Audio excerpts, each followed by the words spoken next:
Hello, welcome to Loremaster's Lair. I'm your Loremaster, here today for the first video of the year. We have a strange adventure path this coming month, which we know from back matter to have some connection to Castrovel. So let's take some time to talk about the second planet in Golarion solar system. As per usual, information for both Pathfinder and Starfinder this week, as you do with planets. Without further ado, let's get started. Castrovel, also known as the Green, is a cradle of life. The planet is mostly a humid jungle. Even in the times of Starfinder, the people work to protect the beauty and the biodiversity which comes with it.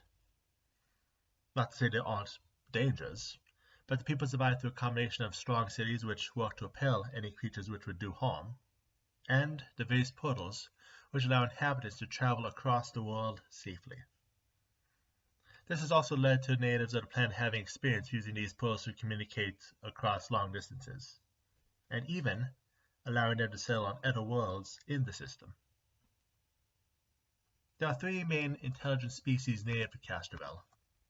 The first are elves, which I have already done a video on, so not really going to go into them today.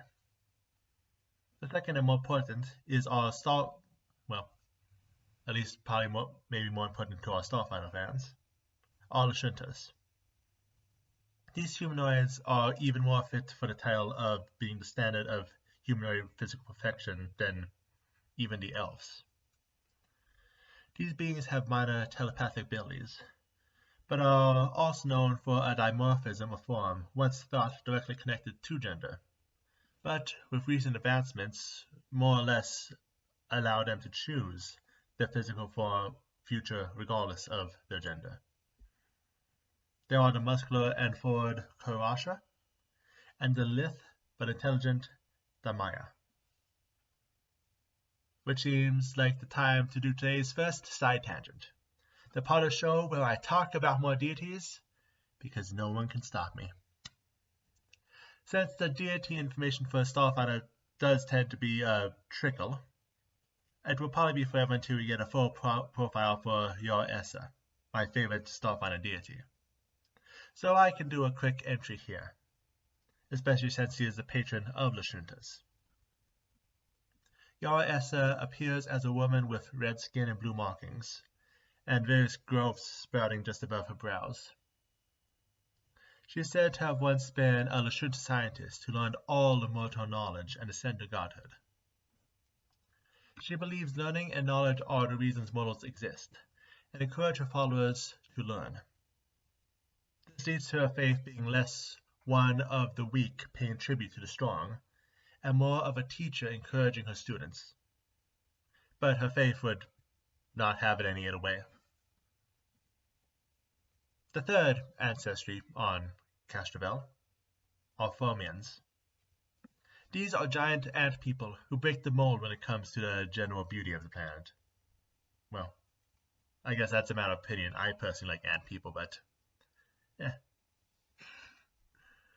They divide themselves into organized hives, where each individual is assigned early in life a task, and march forward to accomplish such without question, all for the good of their hive and their queen. There was a time long ago when the hives were at war with each other, but the various tribes made peace through a spiritual belief in the Overqueen, allowing the Formians the power to organize among their various different hives, and of course try to take over the rest of the planet, to make everything a hive. Well, hives. However, these three are not the only creatures on the planet. There are a variety of types of predators and even a few other intelligent creatures. One of these creatures that stands out are Khuzar, intelligent plants who help protect the wilderness of their homes. These creatures are also known as lantern folk due to their glowing heads, and they evolved originally from plants who ate carrion. Their movement and telekinetic powers eventually evolving them into humanoids instead of plants. With the advent of space travel, these creatures are more than happy to explore other worlds and set themselves up to protect their natural resources as well.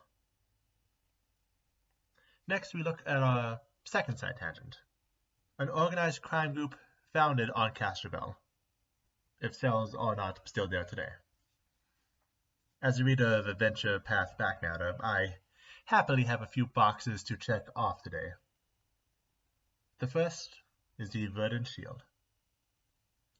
The Verdant Shield began when Houston Castrovel grew tired of hearing about endangered species and animal abuse, and so became an anonymous group devoted to protection of animals. However, as the group grew, the new members took the organization in the direction of, well, ecoterrorism. It does not really help that a hacker has taken control of most cells of the organization and is using it for his own profit. Now scattered across most planets in the galaxy which contain natural life, these activists walk the fine line of anarchy. Now that we've gone through the people, let's go through the 4 continents of the planet one by one. Each species has one of the continents to themselves. So, let's start with the ancestry of the elves and their homeland of Sovian. The capital, as I've mentioned in past videos, is El, a city built along cliffs and with various streams of running water running through it, and also contains a portal to Golarion.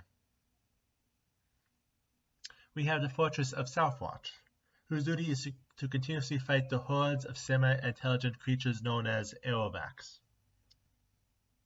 Telesia, the Portal Grove, is the highest concentration of portals in the Elven territory, and is how they keep the holdings connected most efficiently. At least in Pathfinder time. In Starfinder time, it's kind of taken over by a dragon, but they'll be fine. Also in Starfinder times, Cordona has served as a way to meet with outsiders while continuing their Elven isolation, causing it to be the largest trade center in Elven lands. And as well, gnomes also live among the continent, having taken the Nerodor Mountains for themselves, giving them a home away from Golarion, and also a gate directly connected to the First World. Also found in the gnomish territory is our third side tangent, Nerodel Halls. A famed magic academy, Nerodel Hall is home to the Oracle of Nerodel, an ancient tree who has been a scholar for untold amounts of time. The academy itself is built on either side of a wide chasm, connected to each other by zip lines.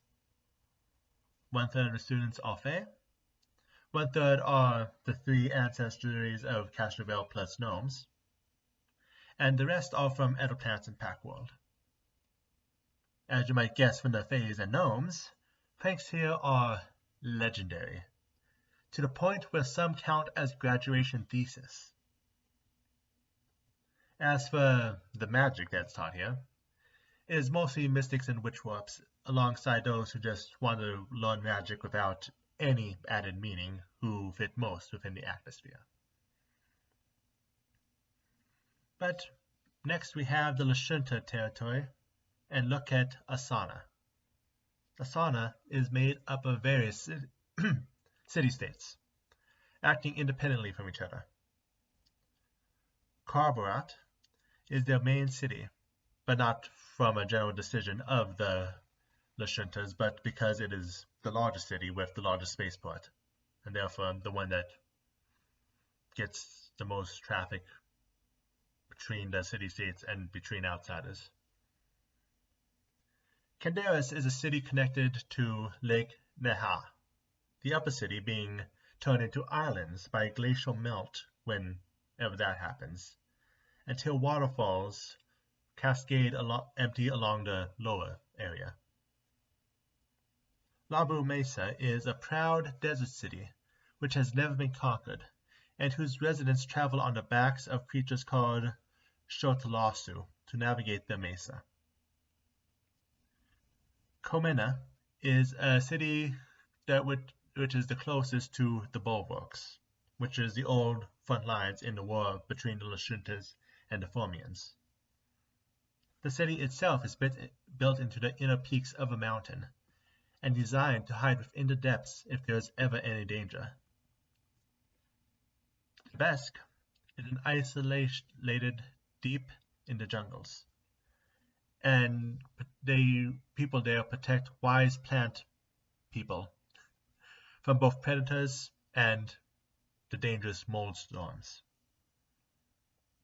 One last place of note is the Ocean of Mist, a canyon filled with mist thick enough for boats to float on. People troll the depth for treasure, but an unnerving amount end up disappearing in the deep white. Moving on to the continent known as the Hives, we have Queen Rock. This town sits offshore in the famed Gulf of Legions, a central sea which once was a military staging ground, but now is a lucrative trade point. The city itself is open to business across the Pact Worlds, and is filled with Formians known as heralds that the Mound's queen can take over at a whim. There's also a secret Lashunta listing post hidden along the shore of the Gulf of Legions, but we don't want the Formians to know about that. The Jaws of the Mother is also an important point, being the only axis between the Gulf and the open seas. Three other inhabited places that we have are, first, the Broken Mines, where those Formians who do not fit into the Hive system are allowed to live. Well, in Starfinder times. In Pathfinder times, they just... Then we have the Sea Crown, a town protected by a force field which opens each eclipse. And we have the Tower of Memory, where Carl Burns trades secret knowledge for Formian memories. And while we're on the continent, we might as well go to our final side tangent, as we talk about another hive of note, Hive Acarax. Hive Acarax is mostly contained within a mindscape created by its queen. The queen specifically created offspring with high psychic potential to allow them to join her and expand within their minds. While this means the real-life territory is relatively small compared to other hives, the dream world is one of the hive is happy to help thrive. Finally, the continent of Ukulam is neutral territory, left as a nature preserve by the other three. There are a couple man-made structures there. We have Esarath Nexus being a joint holding meant to be used by rangers to survey the area. We have Station 9, which is a former research lab now full of biological weapons most people are wise enough not to go near. Outside of Outpost, there's also Rocklaw's expeditions, which allows tourists to go into the safe parts of the jungle. Specifically the parts which make up the Ikola Expanse, a southern forest which rapidly sprouts giant mushrooms. Other large landmarks include the Singing Range, the Frost North Steppe, and the unnavigatable Kaliria Maze. And that is today's video. Already taking care of the planet, but now we'll be heading back to Golarion. For the most part, that is. We are also starting an interesting adventure path. Well, have started an interesting adventure path in Starfinder. So, let's take a look at another topic which involves the stars indirectly. We'll see you then.